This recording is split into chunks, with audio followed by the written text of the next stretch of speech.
Nutrition periodization. If this isn't a strategy that you're using in your selection preparation already, then you are really going to be missing out on some serious performance benefits.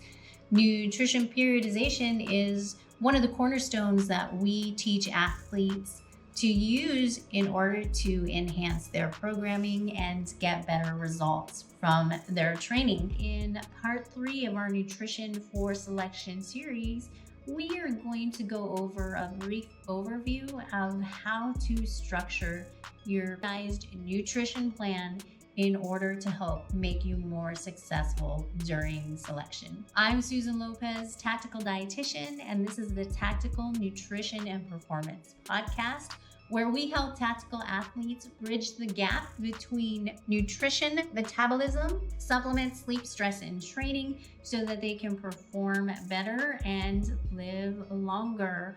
Welcome back to part 3. So if you missed it in part 1 of Nutrition for Selection, we talked about how to improve your bone strength and resiliency and to mitigate any type of bone stress related injuries during the selection process. In part 2, we spoke about gut health and how to improve your immune resiliency by addressing your gut health in the beginning stages or proactive stages of training before selection and what to do in those recovery phases. And today we're going to talk about how to break your nutrition into phases prior to going to selection, and then in the recovery period, some things that you need to think about. If you're familiar with us at all, you know that we talk a great deal about nutrition periodization.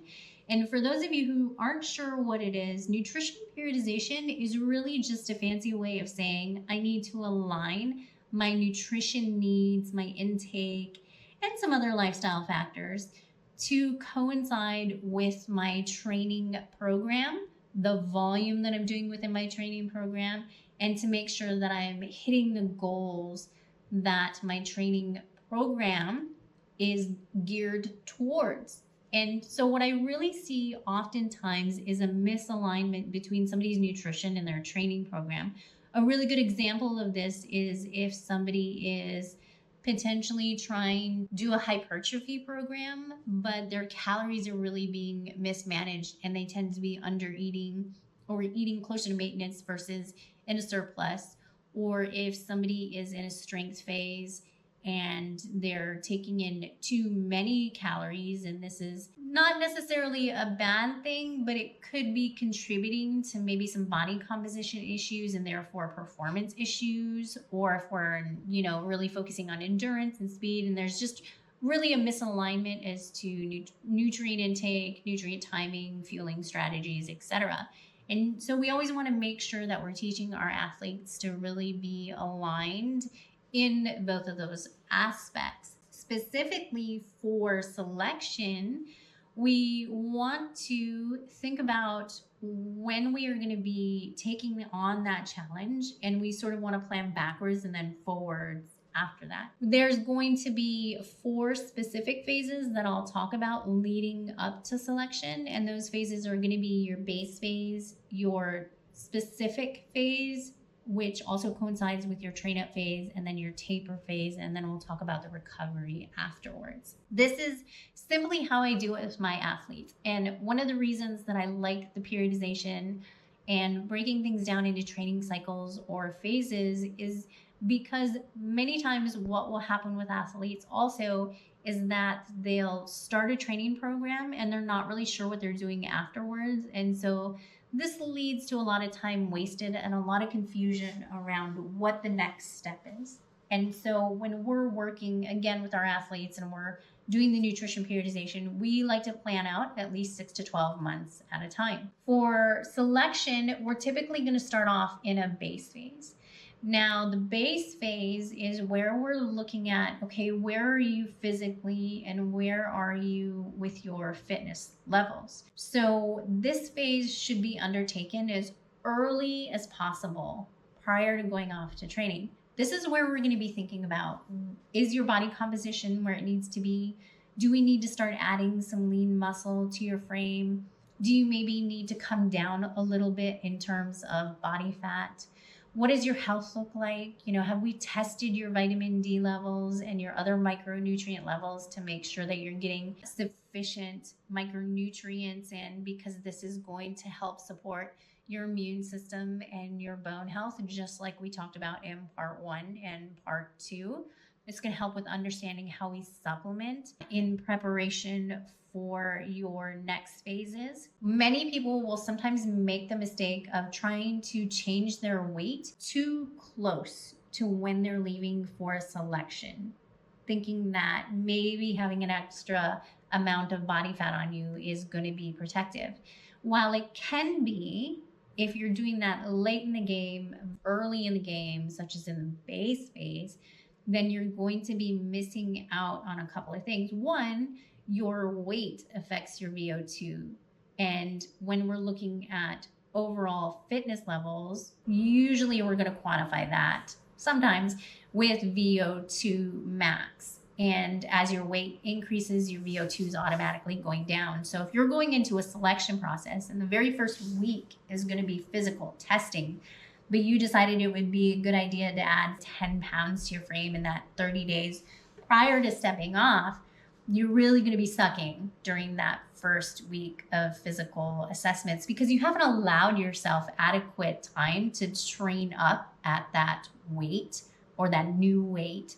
And so automatically your level of aerobic fitness is going to decrease slightly, simply because you've added more poundage to your frame, even if it's all lean muscle mass, which usually it's not going to be. We want to do the body composition changes. We want to hit those foundational aspects in that first base phase. How long you stay in that phase is going to vary a little bit. It could be 2 weeks. It could be 8 weeks. It could be longer. It could be 3 months. It just depends on where you're starting from, but this is something that you don't want to skip. Okay, this is likely where you're going to be working on just your base aerobic fitness and endurance, where you're just going to be working on your general strength, training adaptations, habituation with your nutrition habits. This is a really important part that people will kind of half-ass sometimes. And so we don't want to do that. When we get into phase 2 and phase 3, these can sometimes mean the same things, but sometimes we break it up. So in phase 2, this is what I usually call the specific phase. So this might be a situation where now we're moving into specific habits that are going to support your athleticism towards selection. And so this might be moving away more from the general stuff, even though we still want to maintain those habits. Now we're going to focus on very specific supplementation. We're going to maybe change up your training if necessary and get you on a very specific training program, not just general strength, not just general endurance. But now we're going to switch you into maybe a selection prep program specifically for the selection you're going to. Or maybe we're going into more of just getting away from linear periodization or block periodization into like a conjugate style or concurrent training program that's going to incorporate some different things. And so you're just increasing the specificity of how you're doing things essentially. Now, phase 3, this is going to be your train up phase. Now, train up phase, what this means is now we are really going to be putting the hammer down. You're likely within 45, 60-ish days of stepping off for selection. And so the volume of your training program is likely going to increase. And the specificity of what you're doing might even increase more, right? So if we're doing general aerobic conditioning and anaerobic conditioning before, now we're maybe going to be working in very specific things in terms of ruck marching or obstacle course training or loaded carries or whatever the case may be. And again, remember, this is something that we would work with you on with your strength and conditioning coach or with the programs that you're utilizing either from some of our partners or some of the other organizations that we recommend. Whatever the training program is, this is where the volume is increasing. And so usually in this phase of the training program is where we want to focus our nutrition on, one, supporting your energy needs during that phase, and also keeping you stable in terms of your weight. So you don't want to be losing a significant amount of weight during this time because you're so close to stepping off for selection. If you're losing a significant amount of weight during your high volume train up phase, then you're likely not eating enough calories and potentially not getting enough energy substrate into the muscle, into the body. And so this is actually going to impact the quality of your training sessions. We don't want to be losing lean muscle before we step off for selection, because this is going to have an immediate impact on your performance. If we're in a calorie deficit and therefore losing weight and not stable, then this can actually increase stress on the body. And that's something we definitely don't want. We should be mitigating stress during this time. And again, I already mentioned we don't want to be gaining a significant amount of weight, because you're just not going to have enough time to adequately train up with additional weight on your body in a way that's going to be optimal. Could you do it? Sure. Yeah. Is it going to be the best way to do it? Definitely not. The fourth phase that we're going to talk about before stepping off to selection is going to be your taper phase. And this is one that a lot of people often neglect too. I'll see it where individuals will be preparing to go and they'll just volume, training, all the way up until they leave. And then they go into that physical assessments week and they just don't perform as well as they could have because they didn't take some time off prior to leaving to allow the body to recover from their training so that they could go into that physical assessments week relatively fresh. When you are peaking in your training is likely when you are the least fit, is likely when your fitness level is the lowest. And it's because it's not during the training that we improve physically, right? It's during the periods of deload, of compensation, of recovery, of rest in between your training sessions and throughout your training sessions that our baseline level of fitness improves.